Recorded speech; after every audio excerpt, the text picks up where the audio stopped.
She sacrificed her hair to stitch his wound with a cactus thorn, and he became covered in hair. The desert was quiet when he fell, bleeding from his side. Kael gasped, the arrowhead still buried deep in his ribs. The sun hung like a molten god in the sky, and his breath was ragged, shallow, and fading. He collapsed near the roots of a sun-bloated cactus, the sand beneath him darkening with blood. That was when she found him. Her name was Yara. She'd watched from afar as the raid scattered the travelers. Kael had fought to protect the others, his sword blazing, his voice steady. She'd admired that from behind the ridge, where she hid with the wind and the hawks. But when the sand cleared and silence fell, Kael was the only one left, wounded and alone. Yara was not a healer. She was something else, part nomad, part myth, the kind of woman stories whispered about at the edges of the world. Her hair was long and silver-black, braided with thorns and feathers, and it shimmered like starlight even in the day. She crouched beside Kael and pressed her hand to his chest. He flinched. "You'll die if I don't act," she said. His lips cracked as he whispered, "Then act." She worked quickly. There were no threads in the wild, no needles. But the desert had its own medicine. She unsheathed her blade, not steel but obsidian, and cut a cactus thorn as long as her finger. She heated it in the fire she built in moments. Then, without a word, she took the knife to her braid. Kael watched through half-lidded eyes as she sliced her hair, section by section.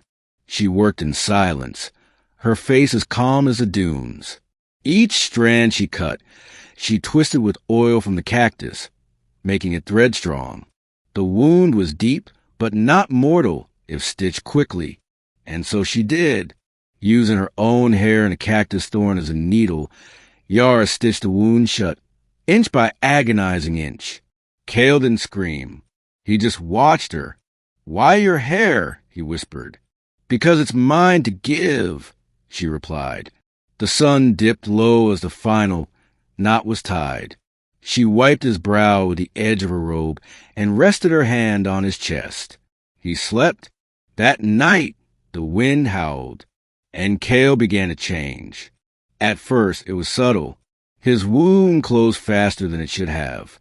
The next morning, when Yara pressed her palm to his chest, she felt the heat of life surging stronger than before. His eyes, once dull, now glowed with a golden sheen. Then came the hair. It began at the wound, thin strands curling from the scar like vines after rain. By midday, his arms were furred. By evening, his chest and back had bloomed into a coat of dark, glimmering hair. By dawn, Kael was covered from neck to foot. He stood, bare-chested in the desert wind, hair whipping like a wild beast's mane. "What did you do to me?" he asked, not in fear, but in awe. Yara watched him carefully. "I gave you my strength," she said. "But it wasn't just mine." Yara came from the Khazari, an ancient desert clan known for their pacts with the spirits of the sand. Long ago, when the sun first burned the sky and the winds carved the world, her people made a bargain. To survive the harshness of the land, they would surrender vanity for vitality. They grew hair, thick and wild, that shielded them from cold and sun alike. It was more than appearance. It was protection, connection. Each strand a story, a rite, a tether to the old ones. Yara had broken her braid to save Kael's life. And now, the spirit she passed into him had taken root. "You carry the blood of another place now," she said. Kael flexed his fingers. His senses were sharper.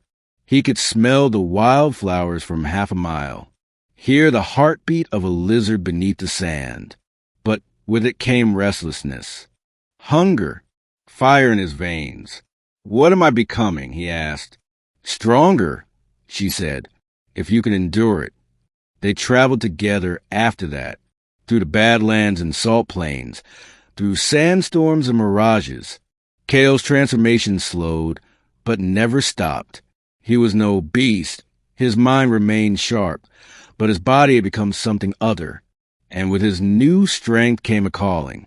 The raiders who had struck his caravan returned to terrorize the trade routes again. They were merciless, slavers and killers hiding in canyon shadows. Kael could not forget what he'd seen that day, the innocents they butchered, the fire in their eyes. He tracked them, hunted them.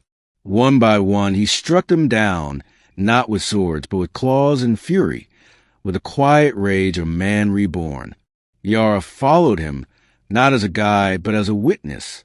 "You are not bound to vengeance," she told him. "I'm not," he replied. "I'm bound to justice." After the last raider fell, Kael stood beneath the moonlight, panting. His fur was matted with blood, his eyes glowing. Yara approached him slowly. "It's done," she said. "No," he said. "It's beginning." He looked at her with a strange expression. Reverence, sadness, determination. "You gave me your hair, your power. I need to give it back." She stepped forward. "That's not how it works." "It is," he said. "The world needs more than vengeance. It needs guardians." He knelt and began to pluck strands of his hair, twisting them just as she had.